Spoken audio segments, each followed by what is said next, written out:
السلام عليكم ورحمة الله وبركاته. بسم الله الرحمن الرحيم. الحمد لله رب العالمين. اللهم صل وسلم وبارك على رسولك سيدنا محمد وعلى آله وأصحاب سيدنا ومولانا മുഹമ്മദ്.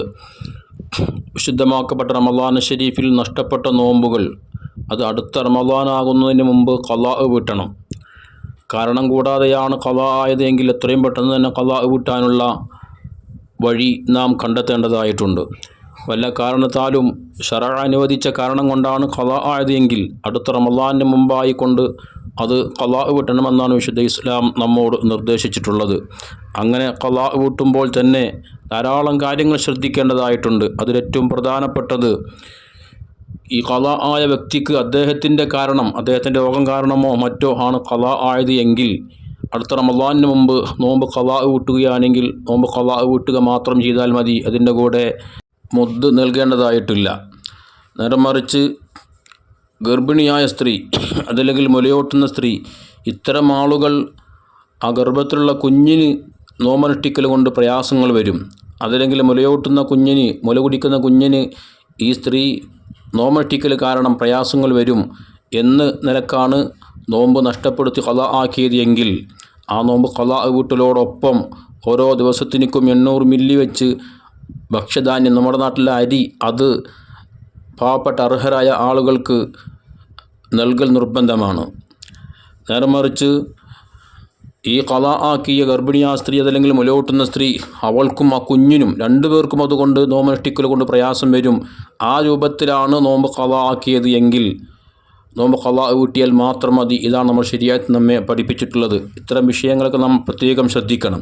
ഇനി ഒരാൾ റമളാൻ നഷ്ടപ്പെട്ട നോമ്പ് ഖളാ വീട്ടാതെ അടുത്ത റമളാനും കഴിഞ്ഞുപോയി പിന്നെയാണ് അത് ഖളാ വീട്ടുന്നത് എങ്കിൽ നോമ്പ് ഖളാ വീട്ടലോടൊപ്പം ഓരോ നോമ്പിനും നേരത്തെ പറയപ്പെട്ടതുപോലെ 800 മില്ലി വീതം ഭക്ഷ്യധാന്യം അർഹരായ ആളുകൾക്ക് നൽകൽ നിർബന്ധമാണ്. അത് സ്ത്രീയാണെങ്കിലും പുരുഷനാണെങ്കിലും കാരണത്തോടുകൂടെ ഖളാ ആക്കിയ നോമ്പാണെങ്കിലും കാരണം കൂടാതെ ഖളാ ആക്കിയതാണെങ്കിലും ഏതു രൂപത്തിലാണെങ്കിലും അടുത്ത റമളാൻ വരുന്നതിന് മുമ്പ് ഖളാ വീട്ടിയിട്ടില്ല എങ്കിൽ ആ നോമ്പും ആ റമളാനും കഴിഞ്ഞിട്ടാണ് ഖളാ വീട്ടുന്നതെങ്കിൽ ഈ പറയപ്പെട്ടതുപോലെ ചെയ്യൽ നിർബന്ധമാണ്. നേരത്തെ സൂചിപ്പിച്ചതുപോലെ റമളാൻ ഖളാ ആയ നോമ്പ് അടുത്ത റമളാനിന് മുമ്പായിട്ട് ഖളാ വീട്ടണം. അതിനിടയ്ക്ക് ഖളാ വീട്ടാൻ കഴിയാതെ വന്നാൽ അടുത്ത റമളാന് മുമ്പ് നിർബന്ധമായും അത് ഖളാ വീട്ടിയിരിക്കണം. അപ്രകാരമായിരുന്നു സ്വഹാബത്തൊക്കെ നമ്മെ കാണിച്ചു തന്നിട്ടുണ്ടായിരുന്നത്. മഹദി ആയിഷ റളിയല്ലാഹു തആല അൻഹ പറയുന്നുണ്ട്, മാ കുന്തു അഖ്ലി മാ യകൂനു അലയ്യ മിൻ റമളാൻ ഖളാ ആയ നോമ്പ് എനിക്ക് ഖളാ വീട്ടാൻ സാധിക്കാറുണ്ടായിരുന്നില്ല ഇല്ലാ ഫി ഷഅബാൻ മാസത്തിലല്ലാതെ എന്ന്.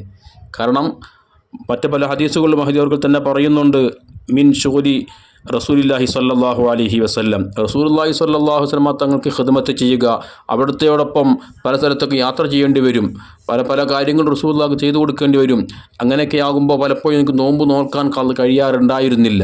അങ്ങനെ ഷഅബാനൊക്കെ ആകും ഖളാ വീട്ടി കഴിയുമ്പോഴത്തേക്ക്, അടുത്ത ഷഅബാനൊക്കെ ആകുമ്പോഴത്തേക്ക് ഖളാ വീട്ടാൻ സാധിക്കാറുണ്ടായിരുന്നുള്ളൂ.